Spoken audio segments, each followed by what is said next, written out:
this is a topic that has definitely resonated with a lot of the people in our network. We've had a lot of people register, so it's great to see you all here today. Today we'll be looking at how to become a leader worth following. And I know a lot of you are advisors to leaders in your organizations. And we're hoping after today's session, you'll be given and armed with some really great examples of what great leadership looks like, why it's so important for leaders to be involved in that broader conversation, and also to give you some of those tactical tips and tricks of the things that you could implement in your organizations with your own leaders as well. I would also like to acknowledge the traditional custodians of the land on which we're hosting this online session. I am joining you from the central coast of New South Wales in Australia, so I would like to acknowledge the Darkinjung people. And I'd also like to acknowledge the traditional custodians of the lands where all of our participants are located today. I'd also like to pay my respects to elders past, present, and emerging. As usual, in true swoop style, we have a jam-packed agenda. We'll kick off with a few quick introductions. I'll just quickly run through who some of our presenters are and our guests on today's session. We're going to run a bit of an audience poll because I know for this particular topic, there are some challenges, and I know that a lot of our customers are facing these challenges currently. So we're wanting to learn a little bit about what those challenges are, what great leadership looks like in your organization, or if there is any. Then we're going to get a bit into the why and understanding the importance of having leaders that are worth following in your organization. We're also super excited to have Medibank, some lovely people here from Medibank to share a little bit about their story and some great examples of leadership in their organization. We'll have a bit of a Q&A later on. And as I mentioned, some tips and tricks, those tactical things that you can take away straight after today's session and potentially implement or use some of those tips and tricks to help coach some of your leaders as well. And of course, I really do encourage you to use the chat in today's session. If you have any comments, if you have any questions, please jump in there and we'll sort of call you out throughout if you'd like to, or you're more than welcome to hang around at the end of today's session as well. And please feel free to introduce yourself as well in the chat. We'd love to see who's joining us, maybe what your role is, where you're joining us from. That would be fantastic. Okay, so as I mentioned, we do have some fantastic presenters and guests on today's session today. I am joined by Roger Christie from Propel, and Roger is the Managing Director of Propel. He has a extremely valuable and interesting perspective on digital leadership engagement and the power of leveraging social media successfully. So I look forward to bringing Roger into the conversation in just a moment. Of course, we also have our friends from Medibank here. We have Kat and Michelle, who look after employee communications at Medibank and have some really great insights and examples to share. I also have my colleague Sharon from SWOOP Analytics, and Sharon writes all of our fantastic case studies that you find on our SWOOP website. So Sharon's going to help facilitate some of the Q&A later on in the session. And my name's Emily, and I look after customer success at SWOOP Analytics. I just saw a note there about sound. Can everyone hear me? I'm assuming you would have let me know by now. I'm hoping. Thank you. Awesome. So as I mentioned, let's get into a few quick poll questions to understand the landscape and what are some of the things that you're focusing on in your organizations now. So I'll give you just a moment to use either the QR code. I know we're all very familiar with QR codes now. We should all know how to use them. Otherwise, you can also just head to menti.com and enter the code there. And as I navigate across to Menti in a moment, the code will stay there on the screen as well. So if you're a little bit late coming in, you can also jump in. So I'll just give you a few more seconds to get onto that poll question. So I will start to navigate across now.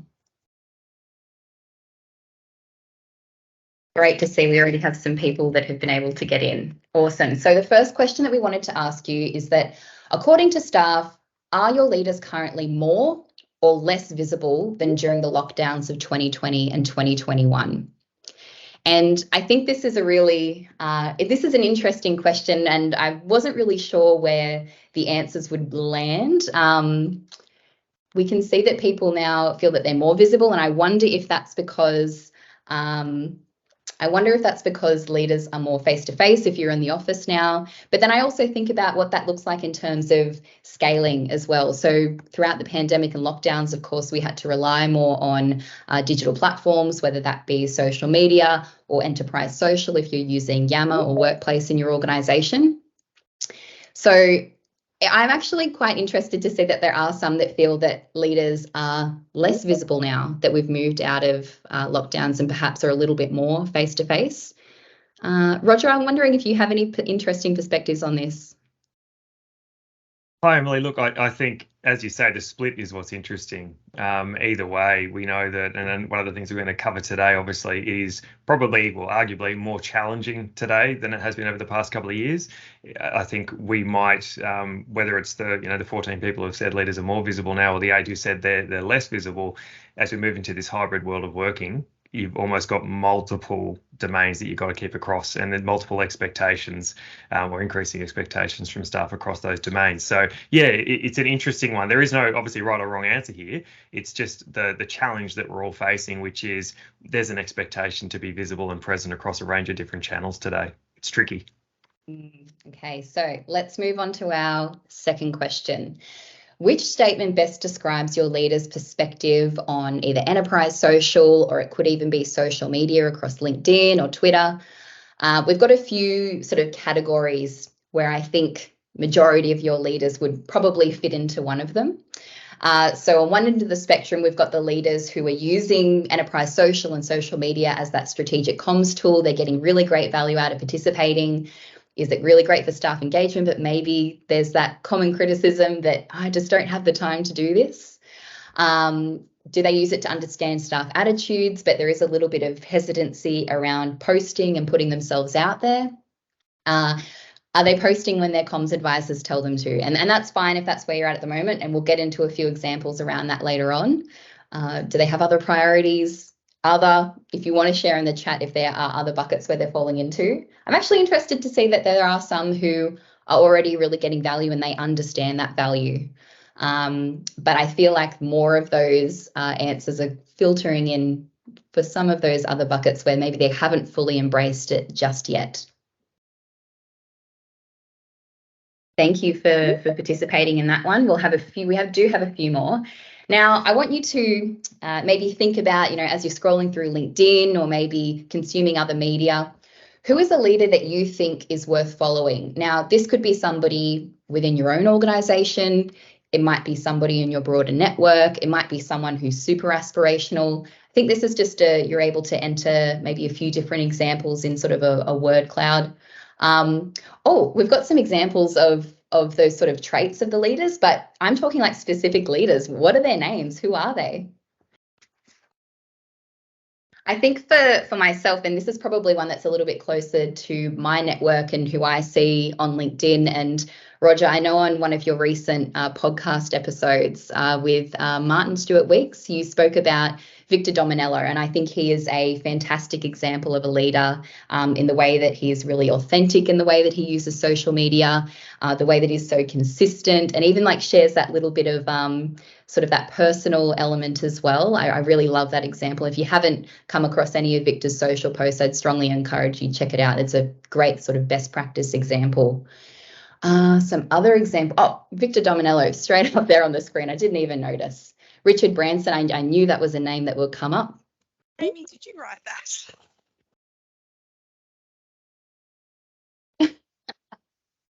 that? So we also have Bill Gates, Barack Obama. Oh, I see, Revel. I see what's happening there. We have some people within today's call who are actually being called out as the leaders. Albo, Shane Elliott, yes, of course, some really great examples in there. So this question is to sort of start you to sort of think about what that best practice looks like, and then we'll get into some of those real examples as well. I trust that you didn't write that, Ree. All good. Now, do you have leaders in your organization that are worth following? And I've just given you some really simple some examples there. Are they worth following in the way that they are currently using Yammer or Workplace or external socials like LinkedIn? Are they worth following at the moment in the way that they are sharing their own digital brand? And I sort of expected the results for this one to say that, you're trying to get there. I know that that is the challenge that so many of us are facing at the moment, or even just for those where it's just a straight no. But then for those who have said yes, I would love to hear more about the types of things that they're doing and those tactics and how you're advising them. But yeah, let's get into that conversation a little bit more later on. But at this point, I'm just trying to jump across into our slides again. I'd love to bring Roger into this conversation a bit more, and thanks, Roger, for contributing for some of those questions earlier. Could you maybe even just introduce yourself and tell this group a little bit about yourself and Propel? Yeah, sure. Thanks, Emily. And thanks for the responses so far, everyone. It's really interesting to get a flavour for where people see themselves and their leaders today. So my name's Roger Christie. I'm the founder and managing director at Propel. And the easiest way to explain who we are and what we do is we help leaders protect and enhance their digital reputation. So what we're talking about today and the topic and the idea, which credit to the SWOOP team, is entirely their framing and their positioning. And I just think it's such a good question, because it's something that I think we often forget, this idea of, I don't know, that the motivating element of someone that's worth following. So the previous mentee chart is a really strong indicator of having a leader who is almost a bit of a talent magnet. There's someone that inspires you, that draws you into the organization, that stakeholders want to hear from. And digital or no digital, we look at it, Propel, from the digital reputation perspective, but I would argue that away from digital channels, hopefully you have leaders within your organization that are worth following, in the sense that they've been put into a leadership position for a reason. They have experience, they have their own journey, they have their own stories, they have attributes of their character and their values and what they stand for that have ideally put them in this position of leadership. And those are things that through digital channels we can harness and amplify.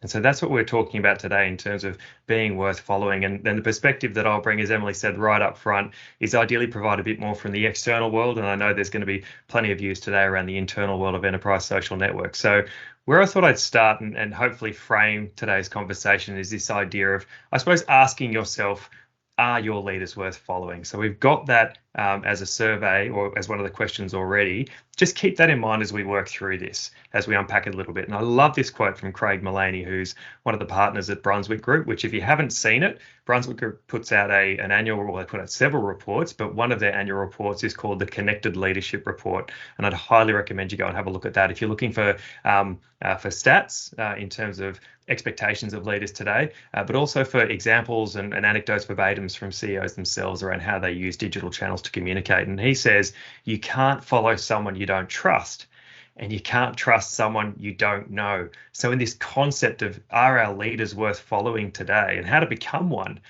if we don't have trust, we don't progress. If we don't know someone, we can't trust them. And how do we get to know people today? Particularly, how do we get to know them over the past 2.5 years?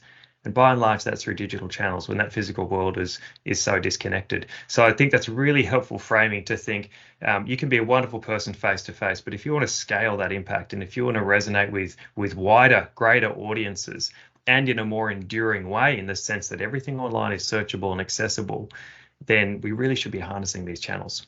So that's the conversation we're going to have today. So what I thought I'd do is share two stories. And obviously, you can tell the one on the right is from Aurecon. The purpose is not to necessarily showcase the organizations, but more the stories behind them. And just to demonstrate, I suppose, the impact of what we're talking about today when it's done well. So on the left-hand side, what we've got here is a story from, or an individual post, but a story about a leader who works in the public sector. Now, anyone who works in the public sector who's joined today, you'll know, I suppose, the tension and the balance between working in the public service and having a view on things that may reflect policy issues or the sensitivities around that. And it's a really delicate balance and something that needs to be managed carefully. But within that certainly doesn't mean that leaders can't represent their values, can't stand for things, and certainly can't share that with their communities online. And in this case, this post on the left-hand side, this is a senior leader within the public service who's sharing a story more about where she comes from and what she's doing personally and how that impacts her work, how that empowers her team, the example that sets to her staff. And I can tell you from this particular example, it's not the sort of image you would associate with someone working in the public service, but in this case, or a leader in the public service, in this case, this is exactly the sort of content that creates a leader worth following and acts as a talent magnet. On the right-hand side, and you can see here, this is the old selfie from a mobile phone taken obviously on the upward angle to try and get the Aurecon logo behind it, which is fantastic.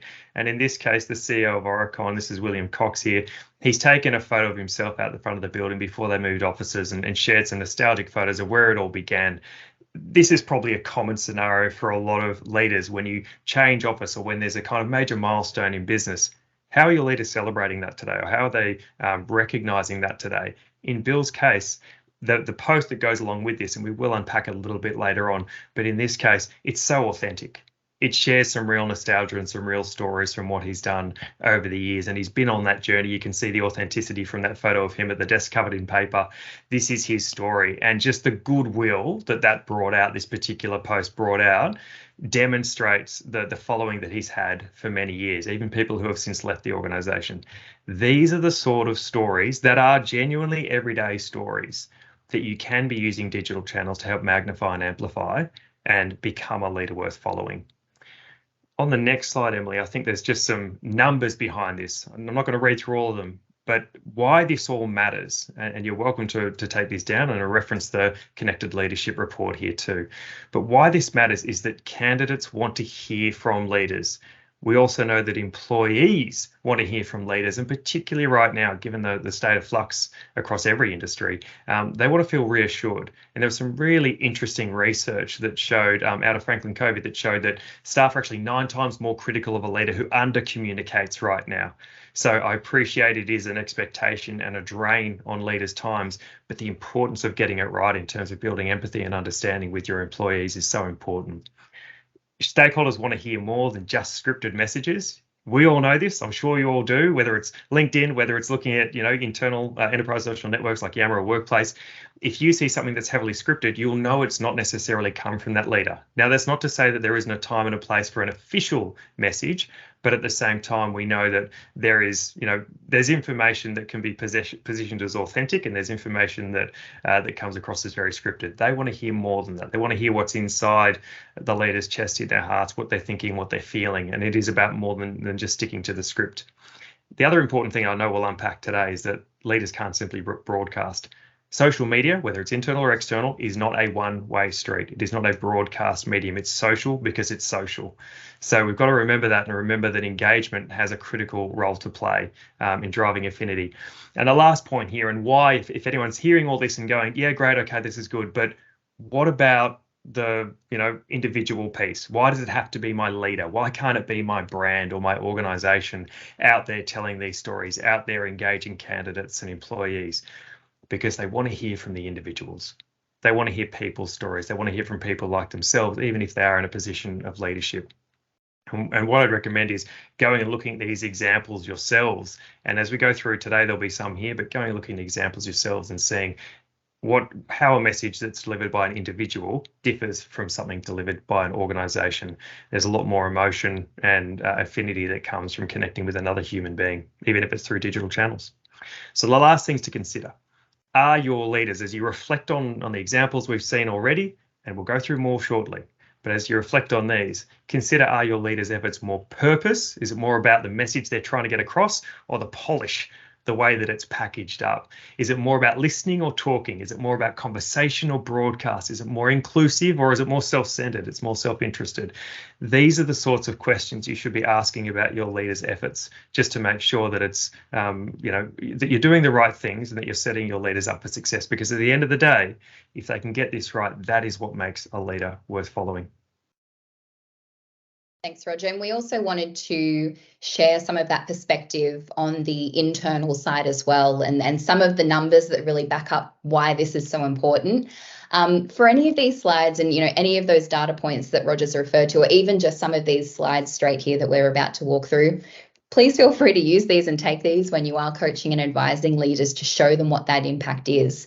And this particular example here shows you the really poor ROI that you get from those more traditional engagement methods, which maybe some of your leaders are still really relying on to tick off that employee engagement piece. So when you look at things like, the monthly email update or the weekly email update versus the town halls, the road shows, walking around within the office, we can see overall what that effort is. And we've just done a few sort of quick calculations to show how much effort is involved and what you actually get back from that. Now, some of these methods are really, really effective, but in terms of understanding if they actually scale across your broader organization, it is a little bit questionable, and we will get into this in just a moment, and I'll show you the reasons why. I'll show you those reasons why you should more so be relying on, enterprise social and social media together. It really is about both and positioning them together to achieve those goals at scale. So when we look at these platforms, they have the right wide reach. You have the ability to be transparent. It's frequent. Even just that point around it being always on. If you're sending that email message, once a month or once a week, you're only reaching those people for that one distinct moment in time. Even just in the way as well, I know we've spoken a lot about, the posting, and we will speak a little bit more about that, but even in the way that you can facilitate that two-way connection and actually have a conversation. It's not about using these platforms as a megaphone and broadcasting those messages, putting it out there and just, it goes into the abyss and nobody's listening, or maybe they read it. But it's more so about that really valuable conversation off the back of it and what the outcomes are of those conversations too. There's also the point about, low execution costs. It's extremely valuable. Extremely impactful. It can be done anytime. It can be done anywhere. You can do it all on your mobile device now. So just a few things to keep in mind. Please feel free to take these slides and share them with leaders when advising, of course. And we've also, just on that comment around the replying and the reacting, as opposed to just focusing solely on the posting, we will get into a few sort of tactics and tips and things like that. And I sort of briefly mentioned there on the left-hand side. If your leaders are following that 1, 2, 3 rule that we talk about at SWOOP all the time, for every 1 post, make 2 replies and then 3 reactions. It ensures that they're also focusing on that two-way connection as well, on the conversation once again.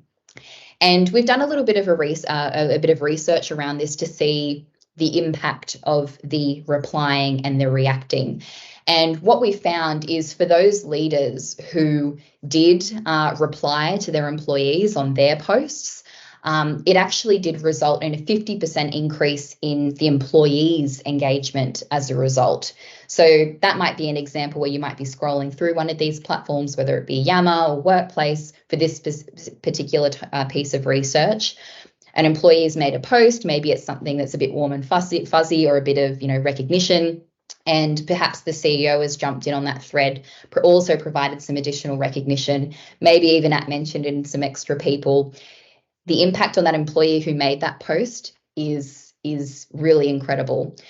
Even more impactful when you have your entire executive team really focusing in on the conversation as well. So we've found through that research that there can be up to a 146% increase in interactions for those who haven't previously really been involved. So it's that impact of, the leader who is, doing the great posting, replying, and the reacting, getting involved in the conversation, and the impact that it has on the broader staff base as well. So a few data points there. It's backed by data, what we're saying here today.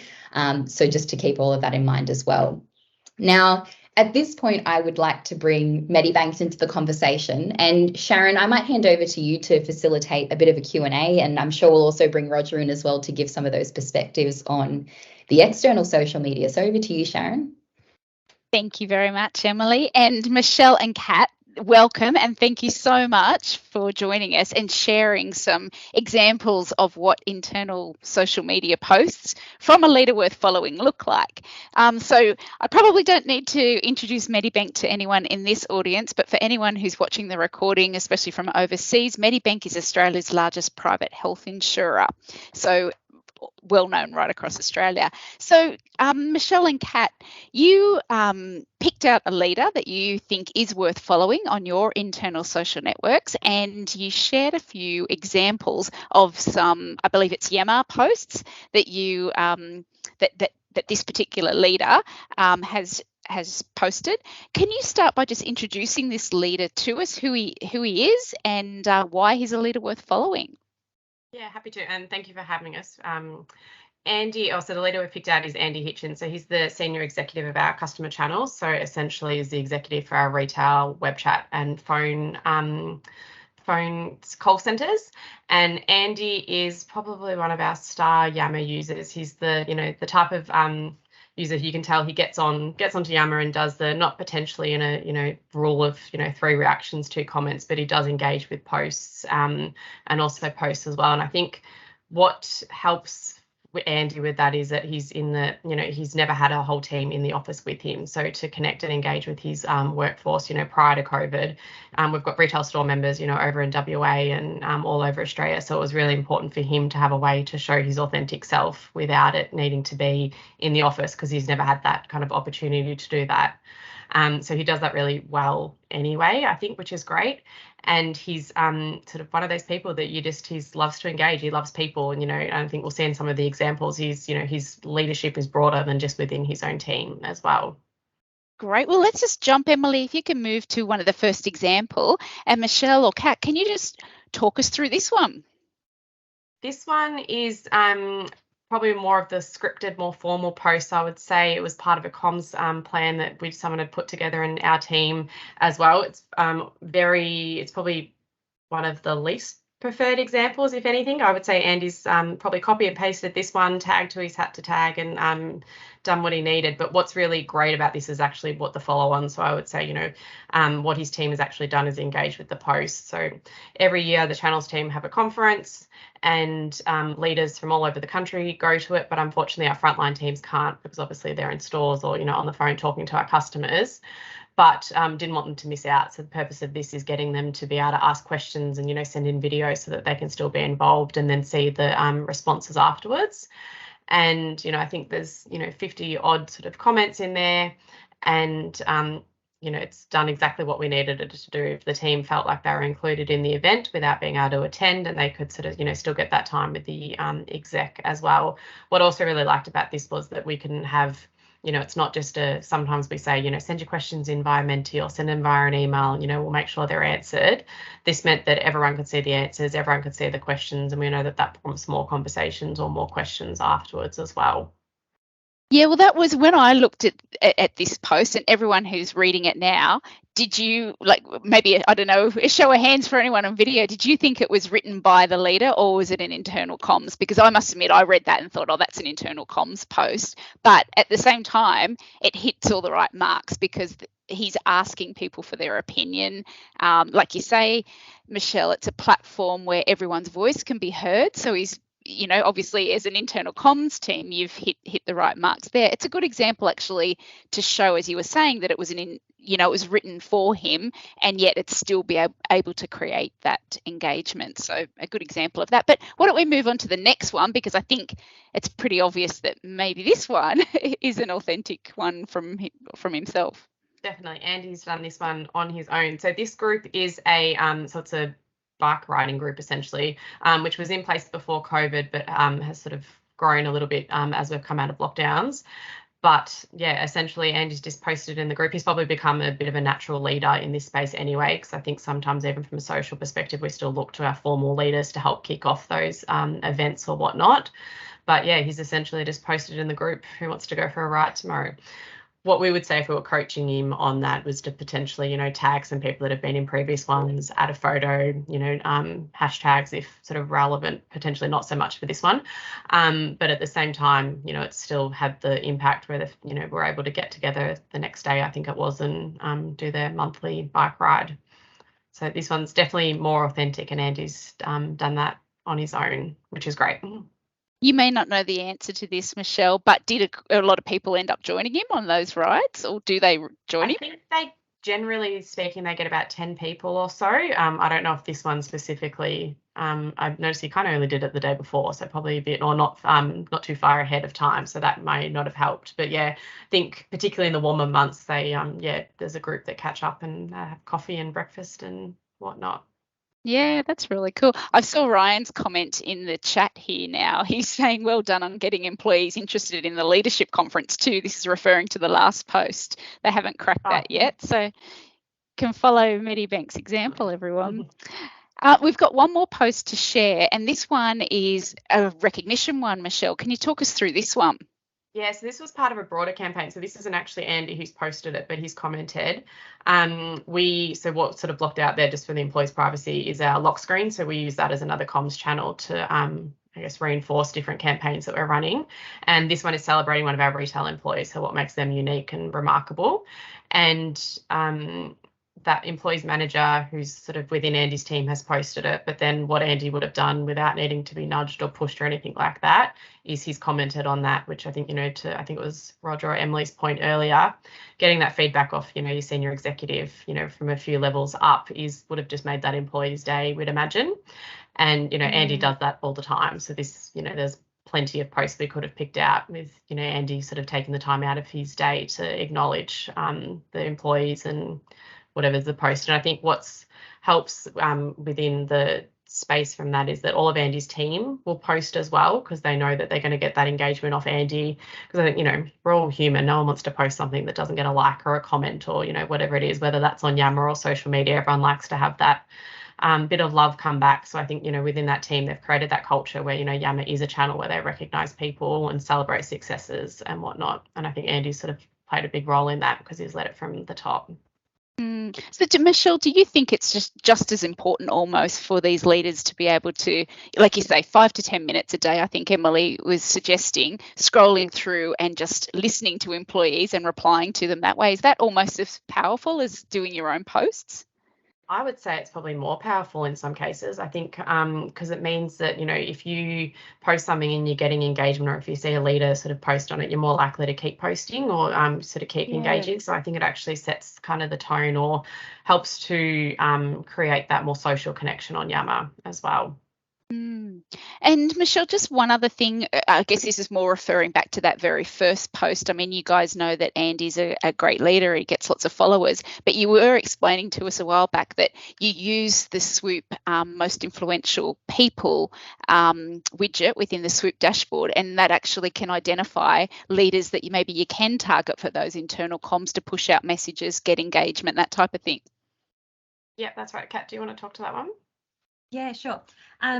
So we use Yammer a lot for more of the campaign side of things. So it's definitely our more fun social channel. So if we have got a campaign coming up, we'll often look at our influential users in particular business units and see how we can tap into them to bring other employees on the journey. So we'll reach out to them individually. Often that will include a little bit of scripting in terms of these are the key points that we want you to share, but there's always that encouragement to make the post their own. So it is more authentic, sharing a personal story. And then as Michelle touched on, all the normal things with Yammer. If there's a photo, you can include a question, tagging people, etc. So that's been a really helpful way to create more engagement with some of our campaigns. Well, thanks for that, Nat. Roger, I'm going to ask you, these are fabulous examples of internal social posts, but let's move over to external as well. And, again, do they correlate? Can I get you to share some examples of external posts?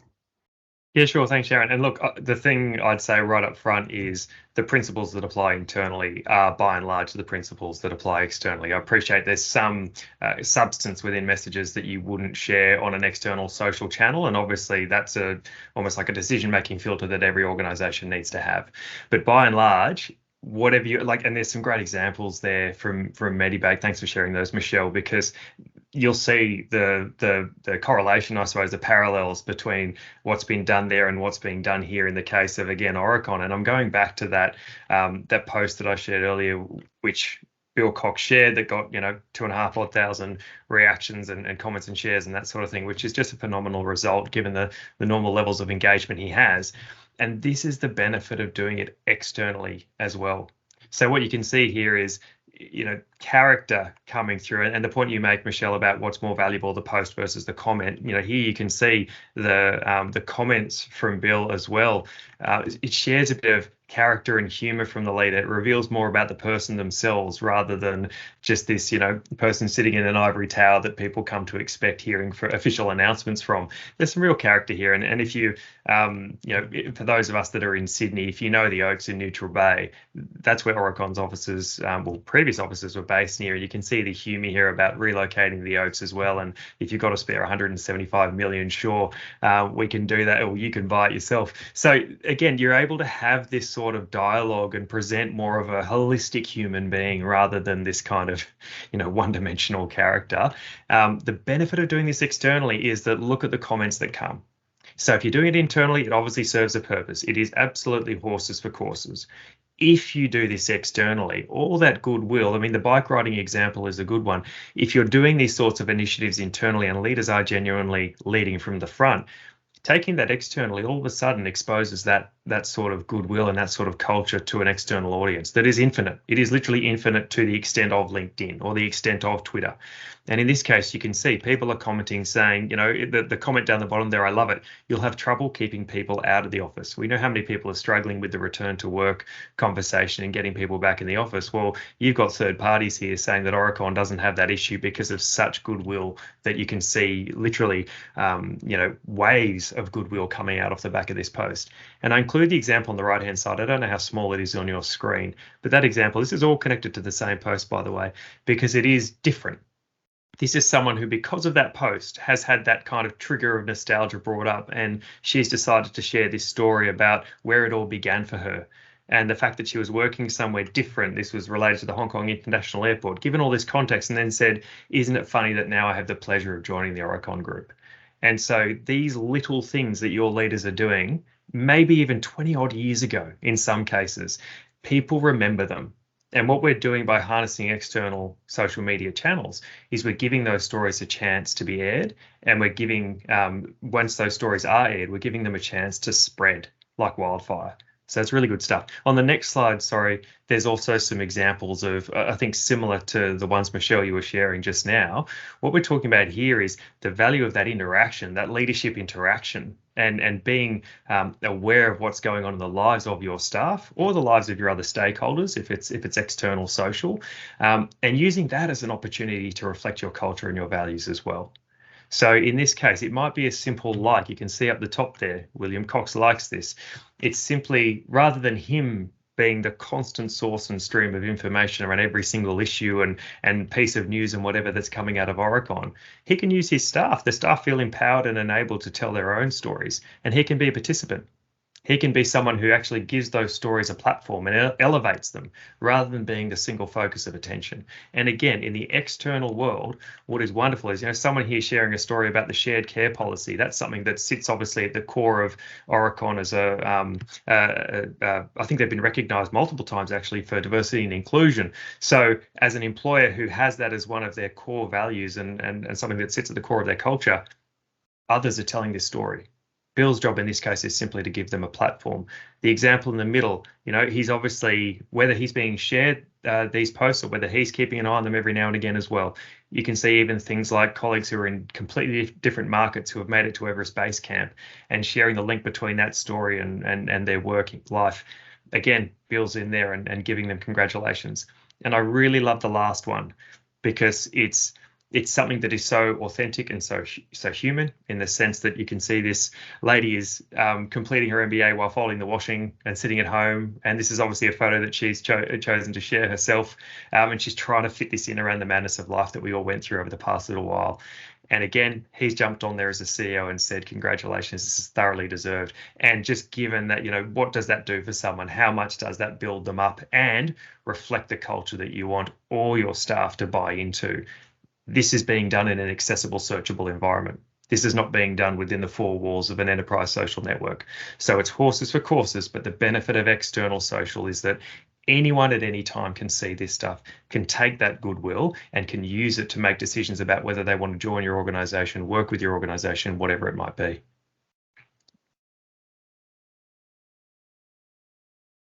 Okay.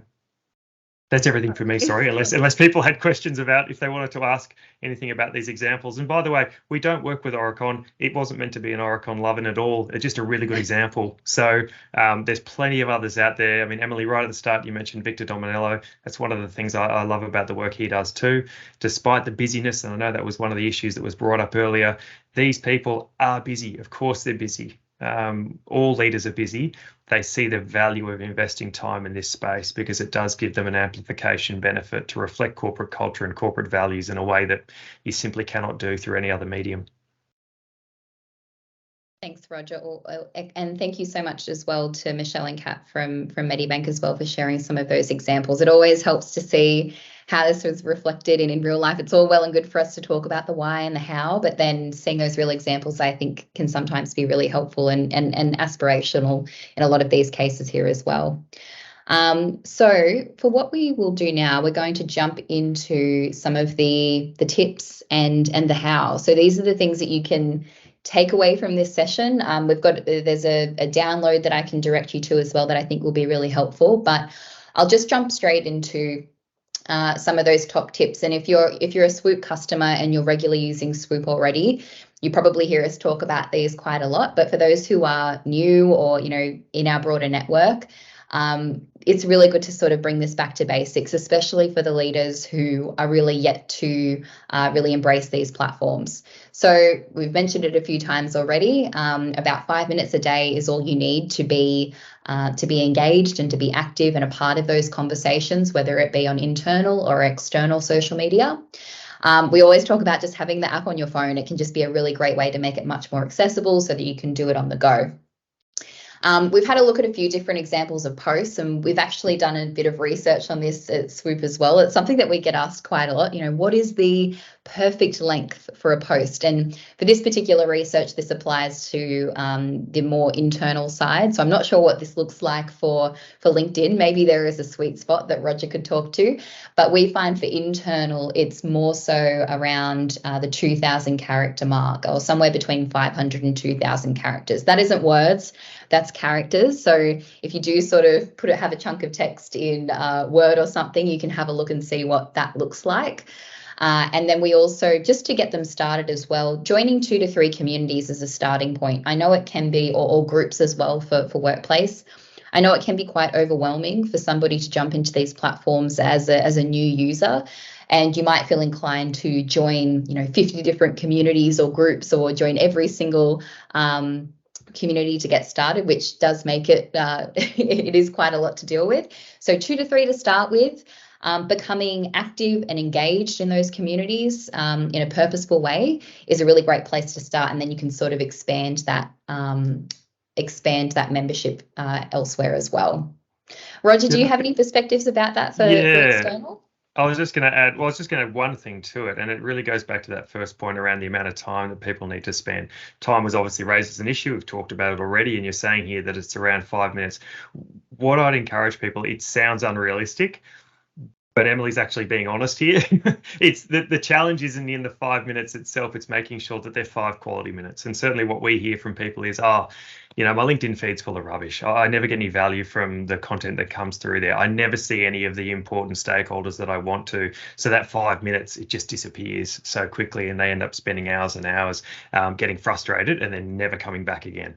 That 5 minutes applies in the context of making sure that you, particularly if you're advising or supporting a leader, curate their feeds. Spend time actually telling the algorithms which individual people's key stakeholders matter to you in the external social world, because you can absolutely train the algorithm to tell you what information is of most value to you. And all of a sudden, you'll find that your feeds have less noise and much more value and insight, and you're hearing those things as and when you need to. And even little things like LinkedIn functionality that has a little bell on people's profile, you can go up and hit that bell, and it will make sure that you see every post from that person. If it happens to be a key, senior leader, key peer, industry colleague, whatever it might be, that is what will save you time. That's such a good point, Roger, as well. Just talking about the LinkedIn algorithm, I'm starting to get my head around it a little bit more recently, actually. But then even this point around sort of following it even sort of springs to mind around Viva Engage, specifically for any Microsoft or Yammer users. We might be able to get into a bit of discussion around that as well. I know that for some of the examples that we've looked to today, we've seen that people are or leaders are asking questions in their posts, which we've also found through our research at SWOOP that asking questions is a really great way to stimulate more conversation. So we've found that where you're asking a question, or specifically where leaders are asking a question, it can lead to 150% more replies in a thread. So really going back to this, using enterprise social and social media potentially too as that hearing aid, as opposed to using it as more of a megaphone or as a broadcast medium. We do have some really cool examples, or actually some sort of specific list of questions in some of the blog posts that we have shared on the SWOOP website that give you some examples of the types of questions that your leaders could get started with. I've got some of those up there on the screen. I won't read through all of them, but they're just some of those nice thought starters. And especially for asking questions as well, it really does help to create that environment of psychological safety amongst employees as well. If they can see that leaders are asking the hard questions or asking the controversial questions, people and the staff who are engaging would feel much more inclined to share their feedback or their experiences, and even for staff to ask questions of their leaders as well, which may seem really confronting and a little bit scary, but that's where you're going to get the value in the conversation. So a few of those, I think we'll pop a few of those examples of questions in the blog post in the chat as well. So please do check those out. And I also and for those who are using SWOOP, or if you haven't had the opportunity to see this in SWOOP as well, you should really be measuring if your leaders are worth following as well. You can put that in numbers too. So if you are using SWOOP, I really do recommend that you have a look at some of that, the individual benchmarking. I'll just really quickly show you how you can do that. I'll open the screen in a second. Sharon, there's an example from Syngenta that I think is really cool to see how they're using the benchmarking in SWOOP. You want to maybe talk to that a bit? Yeah, I'll find the case study actually, and I'll share it in the chat in a minute. But they had Syngenta's the world's largest agriculture company. So they do everything from planting seeds to literally getting food on the table. And they had a leaders retreat, and they ended up benchmarking. Emily's going to show you how to do it in a moment, benchmarking all their leaders. And then they put it on a big screen at this leadership retreat. And it also showed what your SWOOP persona was, whether you're a broadcaster, an engager. It had such a big impact that literally the leaders were going up to the internal comms team and said, can you help me? I've got to, boost my engagement. And it wasn't shaming anybody, far from it. It was just a way of coaching people. We've also got another great example. Emily, I know you've shared this quite a bit, from Westpac, and the former CEO, Brian Hartzer at Westpac. He, in his office, actually had on a TV screen, it did change between different screens, but in his office, he'd have all of his leaders benchmarked on a screen so he could see every day what their engagement was on Yammer internally using the SWOOP benchmarking dashboard, which I will hand over to you, Emily. You're just about to show everyone how to use it. Thank you. Just really quickly, because sometimes if you are using SWOOP, you might miss some of these features. I know that there's a lot in there. Just to flag that this particular feature is for SWOOP admins. You do need sort of an extra permission to be able to access this. So if you do want to be able to do this, you might just need to talk to one of your Yammer or SWOOP administrators to have that access assigned. So the way that you can do this benchmarking, you will use the personal dashboard, and you'll see this category here at the top, which is called benchmarking. And then this will take you through to the dashboard to then create your own benchmarking list. It's sort of like a wizard type setup that will walk you through the steps. So if I just sort of put an example one here, it might be senior leaders or executive leaders, name your list, and then you'll go through and type in the names of your leaders to add to the list. So I'll just, I might select a few of these. Let's say these are my executive leadership team. If you have an extended list of people, I know this can be a little bit manual. So you can also upload like a CSV file of their email addresses if you do have larger lists of people that you're wanting to compare. And you'll then click OK, but I will go to a list that I very conveniently prepared earlier. And just to show you how it's reflected in the data, it was actually probably the similar screenshot that was in the list before. But that's where you can very quickly see if they are a leader worth following. Are they doing those things like following the 1, 2, 3 rule? Are they asking questions? And you can check that using their curiosity index. We also look at personas in SWOOP. So I would strongly encourage that you look at your leaders' personas.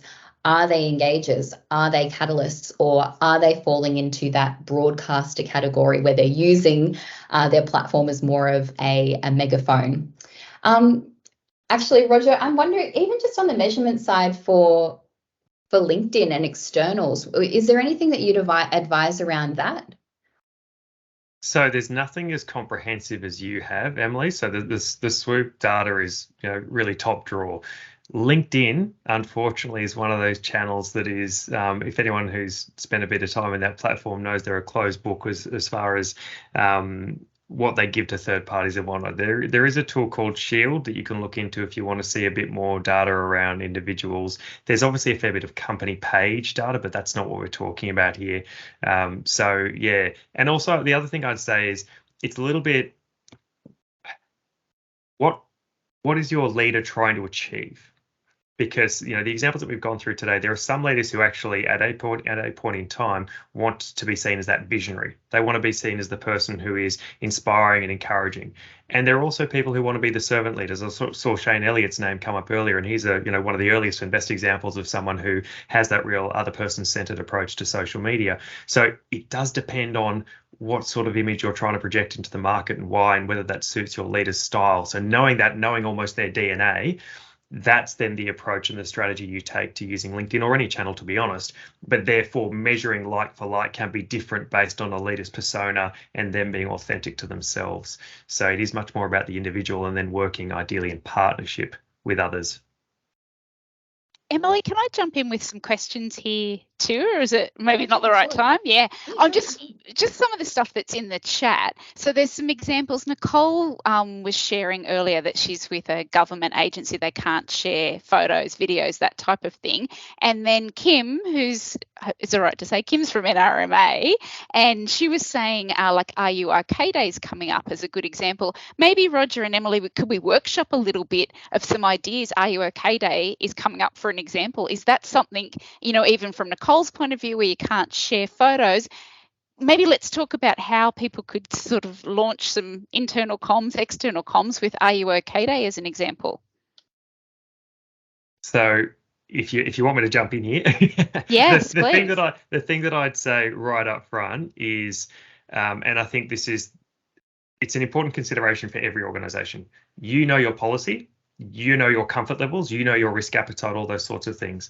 And if you don't, you can certainly test and find out. But my advice would be understand what that is and understand why it is. So, because it may be that things like, and I'm not saying that this is the case here, but it may be things that are based on legacy attitudes of the way things worked several years ago that just aren't necessarily the way that the platforms operate or the expectations that users have on those platforms today. So my strong advice would be really understand where any policy and guidelines are coming from in order to work out, is that something that can actually be unpacked and updated, or is it something that just is what it is? And I do appreciate there are some genuine security concerns that some organizations have that is what it is. So that to one side. In the case of Are You OK Day, what I'd say to that, Sharon, is the kind of conversations we have along those lines with clients is the comms team, for example, might be helping a leader to develop some campaign material, developing campaign materials on their behalf. And they'll share it with the leader and say, well, the leader obviously has the greatest opportunity to get a response and to get some impact from this message. Very similar to the Medibank examples before, where we always counsel people. And this is not a campaign mentality. It is a much more authentic and kind of homegrown approach is, what is the leader's connection to that issue? Because there's Are You OK Day and there's 1,000 other things that are related. I'm not saying that Are You OK Day is not worthwhile supporting. Absolutely it is. But you can't support everything. Otherwise, literally your LinkedIn feed or your Twitter feed every other day would have a different cause associated with it. So what is your leader's authentic connection to that issue is really important to understand, because that's what's going to resonate. And it may well be, if you've got an executive team of 8 or 10 people, for example, and even ideally a broader workforce behind them, knowing what resonates with them, knowing what is important to them, means that when things like Are You OK Day come across, you go, well, these 3 people have a real genuine connection to that issue. They can speak with a lot more authenticity. They're their network, the people who are listening into those posts, are going to gravitate to that message because they know that person, they know their context, they know their story. So rather than creating it and getting everyone to share it, find the person who has an authentic connection. And in some cases, and I think the Bill Cox example before is a good one, in some cases that won't be your top echelon of leaders. That'll actually be people who sit further into the workplace who you can call on and say, we know your story, you've got a really powerful story. You tell your story, not the brand, not the leader that sits above you as your boss. You tell that story. And the role of the organization and the leader is to actually support those people. So I think, yeah, Are You Okay Today? Great cause, making sure it's connected to the right person and making sure it comes across with authenticity, whether it's internal or external. Yeah, excellent feedback. And yeah, it's so important to take that on board. Is it the right message for that person?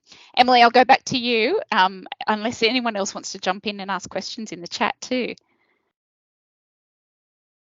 Just pop the screen back on, but I'll just have a few other things for people to maybe consider as we get towards the end of the session, and we can also take some more questions in just a moment. But I'm hoping at the end of today, you've at least been considering how you can maybe help your leaders or advise their leaders on building that digital presence. If you feel like you have leaders that haven't fully realized that for both sides, strongly recommend you download this digital brand audit that SWOOP and Propel actually collaborated on. It looks at both the internal and the external side, and it's something you can really sit down with a leader and walk through, and you provide a score against each of the questions. They're really simple questions. You can complete this really, really quickly. But it's really valued to show you how the specific areas where your leaders need to focus on to build a much more like a holistic and effective digital brand. So something that would, the QR code there should take you directly to an article that we actually wrote together, which looks at both internal and external. And I think, Roger, especially to what you were mentioning just now around those sort of Are You Okay Day examples and creating that sort of personal connection from the leader to that bigger story, I think is such a great way to frame it. This digital brand audit should hopefully give you that clearer picture, and it's even sort of measuring it in a way as well if you're not able to measure what that looks like on the externals or even on the internals right now if you're not using SWOOP. There's also another really great opportunity coming up that Propel are running. Roger, I'd love for you to tell the group about the Digital Reputation Academy as well.